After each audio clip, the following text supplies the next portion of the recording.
So let's take a look at my Tinder profile from 4 years ago. It's pretty decent. Let's compare that to my profile now.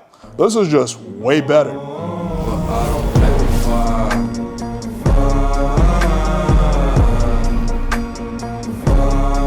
What's up, guys? This video I'm going to break down why the modern dating marketplace generally sucks for men and the specific strategies that you can use to beat the odds and have the kind of dating life that you want. All right, so why does the dating marketplace suck nowadays for men? And when we say the dating marketplace, we're talking about places like America, Canada, Australia. We're talking about first world countries. Places like South America, Eastern Europe, Southeast Asia actually have a very favorable dating marketplace for men. And places like Western Europe are somewhere in the middle.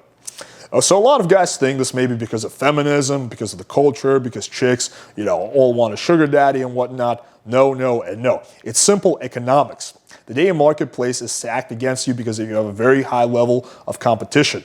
To really prove this, we did an experiment. We created a Tinder profile as a very attractive girl. She got 1,000 likes in 24 hours. Okay, you might expect that. Then we created a Tinder profile as a very average girl, a girl that I personally would not swipe right on. And she got 500 likes in 24 hours, which is an insane amount. Compare that to when we created a Tinder profile for a male model, someone you would say is a 9 or 10, he got like 150 or 200 likes in 24 hours. So the very average girl does 2.5 to 3 times better than the perfect male model. That should tell you something in of itself. Furthermore, I have a friend, she's obese, let's just put it that way. And she created a Tinder profile. She got something like 4,000 likes in a month. Again, that is more likes than I am getting, which again, to me, is crazy. So I think that tells you all you need to know. You have a very high level of competition. Any and every guy is sliding into a girl's DMs. Now, what was different is 20, 30 years ago, a girl was very much limited to the guys in her area and her network. So even if she was a perfect 10, she could really only meet guys through, college, through work, through friends, at a bar, right? But it was limited to her geographic area versus now, whenever a girl is hot and she has a social media presence, you have guys from all across the world sliding in her DMs, which is significantly raising her opinion of herself if she's not very self-aware and making her, feel like, okay, yeah, I have my pick of the litter, right? So again, the marketplace is stacked against you.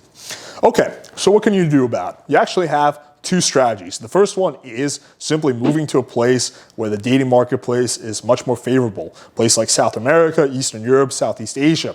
And this may seem a little crazy, but actually a lot of people are doing it. Like pretty much every coach in the pickup community, more or less, has moved to one of those places. In fact, a lot of them are like, dude, what are you still doing in America, right? So people who have flexible jobs, who can work from home, quite often do that because they're like, yo, why would I grind out in America? So that's option number 1. Obviously, it's not practical for, a lot of people who are tied to a brick and mortar job. They have to actually show up to work.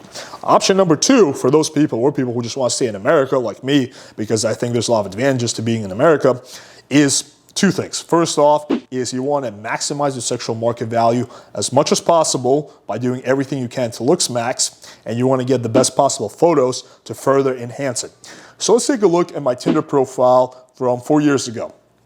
It's pretty decent. I mean, it's not bad. The first picture is pretty good. The second picture is me on a bike. It's a little awkward, but it's all right. Third is a fake ab pic because I didn't even really have a six-pack at the time. I was too skinny. Fourth is like a little bit of an awkward headshot. And 5 is a random snowboarding picture I found somewhere on the internet. Let's compare that to my profile now.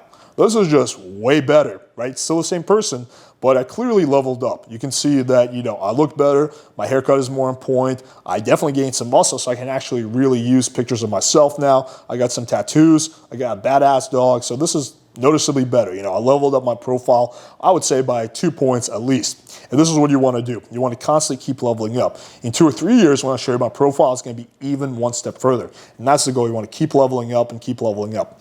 The second thing that's very important is to stack the odds in your favor by running very high volume. So quite often I get coaching calls and guys are like, man, none of my matches ever lead to dates. These chicks are, ghosting and flaking. I can never get a date. I'm like, okay, how many matches are you getting a day? They're like, oh, 2 or 3 matches a day, so it should be good. I'm like, okay, let's take the number to 20 or 30 matches a day, and then you will be pretty satisfied. So you have to run very high volume because you have to keep in mind that a lot of leads or prospects will not convert to a date. And you can compensate for that and compensate for all the attention girls are getting, again, by running very high volume. And you want to diversify amongst different lead sources, Tinder, Bumble, Hinge, Instagram, cold approach, day game, night game, social circle, right? So you want to have cast a very wide net, and then once you have a lot of options coming in, then you can be very selective with the ones that you pick. All right, hopefully you guys found this video valuable. Let me know if you guys are enjoying the new setup. As you can see, we moved to a new place. A lot of guys have been saying, oh, you got the old couch. No, it's actually a new couch. But of course, any place I move into, for some reason, has a casting couch. So I think that's the world's way of telling me that I need to start doing porn. Anyway, guys, smash that like button, hit subscribe, click the bell for notifications. As I've said earlier, once we hit 75,000 subs, I'm gonna release a never before seen infield compilation of me getting rejected over and over again. Thank you guys for watching, and until next time.